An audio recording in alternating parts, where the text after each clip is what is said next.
ಮಧುಗಿರಿ ಪಟ್ಟಣದ ಒಕ್ಕಲಿಗರ ಸಭಾಂಗಣದಲ್ಲಿ ಬಿಜೆಪಿ ಮತ್ತು ಜೆಡಿಎಸ್ ಪಕ್ಷದ ವತಿಯಿಂದ ಮಾದಿಗ ಸಮಾಜದ ಸಮಾವೇಶವನ್ನು ಆಯೋಜಿಸಲಾಯಿತು. ಈ ಕಾರ್ಯಕ್ರಮಕ್ಕೆ ಮುಖ್ಯ ಅತಿಥಿಯಾಗಿ ರಾಷ್ಟ್ರೀಯ ಮಾದಿಗ ಒಳ ಮೀಸಲಾತಿ ಹೋರಾಟ ಸಮಿತಿಯ ಅಧ್ಯಕ್ಷ ಮಂದಕೃಷ್ಣ ಮಾದಿಗರವರು ಡಾಕ್ಟರ್ ಬಿ.ಆರ್. ಅಂಬೇಡ್ಕರ್ ಅವರ ಭಾವಚಿತ್ರಕ್ಕೆ ಪುಷ್ಪನಮನ ಸಲ್ಲಿಸಿ ತಮಟೆ ಹೊಡೆಯುವ ಮೂಲಕ ಸಮಾವೇಶಕ್ಕೆ ಚಾಲನೆ ನೀಡಿದರು. ನಂತರ ಕಾರ್ಯಕ್ರಮವನ್ನು ಉದ್ದೇಶಿಸಿ ಮಾತನಾಡಿದ ಮಂದಕೃಷ್ಣ ಮಾದಿಗರವರು, ಈ ತಿಂಗಳು 26ನೇ ತಾರೀಕು ನಡೆಯುವ ಲೋಕಸಭಾ ಚುನಾವಣೆಯಲ್ಲಿ ವಿ ಸೋಮಣ್ಣನವರಿಗೆ ಬಿಜೆಪಿ ಪಕ್ಷದ ಕಮಲದ ಗುರುತಿಗೆ ಮತದಾನ ಮಾಡುವ ಮೂಲಕ ವಿಜೇತರನ್ನಾಗಿ ಮಾಡಿ ಎಂದು ನಾನು ಮಾದಿಗನ ಮಗನಾಗಿ ಕೇಳಿಕೊಳ್ಳುತ್ತೇನೆ. ನಾನು ಇಲ್ಲಿಗೆ ಬರುವುದಕ್ಕೆ ಬಿಜೆಪಿ ನಾಯಕನಲ್ಲ, ವಿ ಸೋಮಣ್ಣನವರ ಮೇಲಿರುವ ಅಭಿಮಾನ ಹಾಗೂ ನರೇಂದ್ರ ಮೋದಿ ಮೇಲಿರುವ ಅಭಿಮಾನಕ್ಕೆ ಬಂದಿದ್ದೇನೆ ಎಂದರು.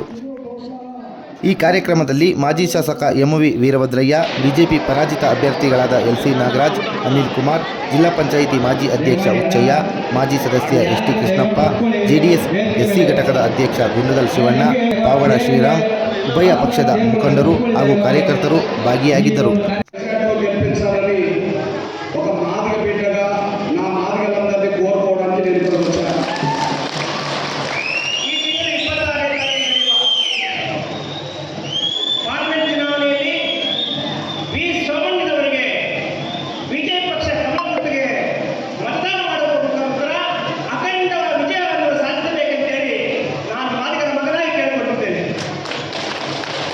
ఇక్కడ నేను ఈ ఎన్నికల్లో ఈ ప్రచారం రావడానికి నేనేమి బీజేపీ నాయకుడిని కాదు. ಇಲ್ಲಿ ನಾನು ಬರಕ್ಕೆ ಪ್ರಚಾರ ಬರಕ್ಕೆ ನಾನೇನು ಬಿಜೆಪಿ ನಾಯಕನಲ್ಲ. నేను బీజేపీ నాయಕ. సోమన్న మీద అభిమానంతో, నరేంద్ర మోడీ గారి మీద గౌరవంతో నేను ఇక్కడికి వచ్చాను.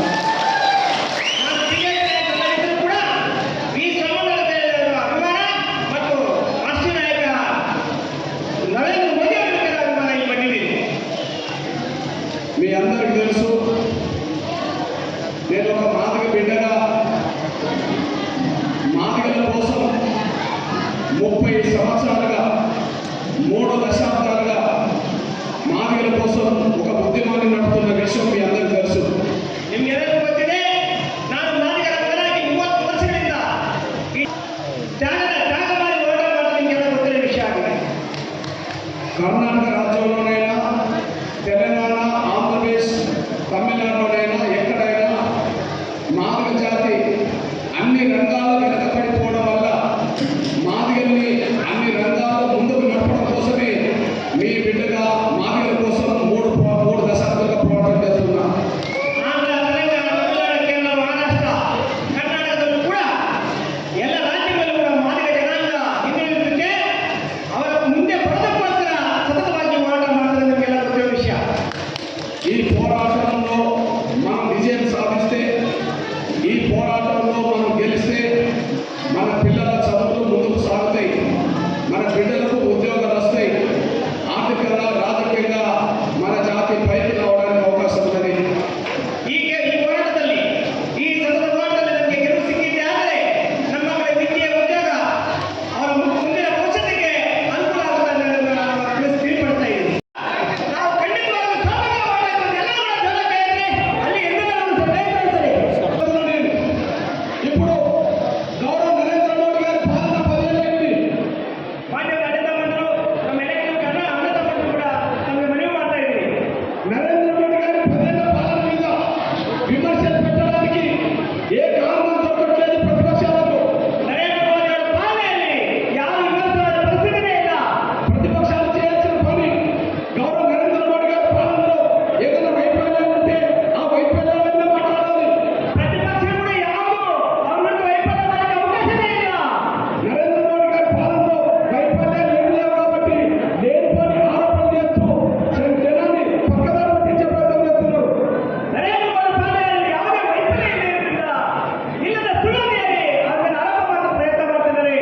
ముఖ్యంగా మల్లికార్జున ఖర్గే గారి వయసు 80 సంవత్సరాలు దాటింది.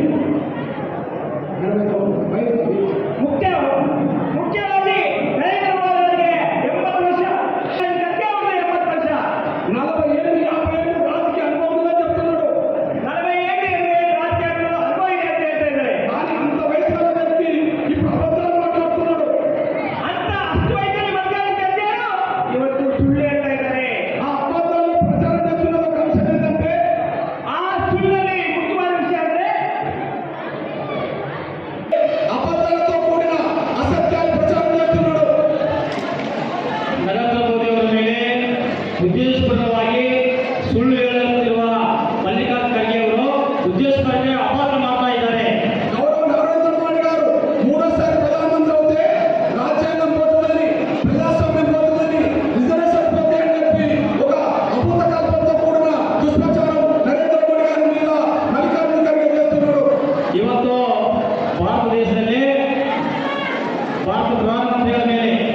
ಉದ್ದೇಶಪೂರ್ವಕವಾಗಿಯೇ ಸಂವಿಧಾನವನ್ನೇ ಬದಲಾವಣೆ ಮಾಡ್ತೀವಂತೆ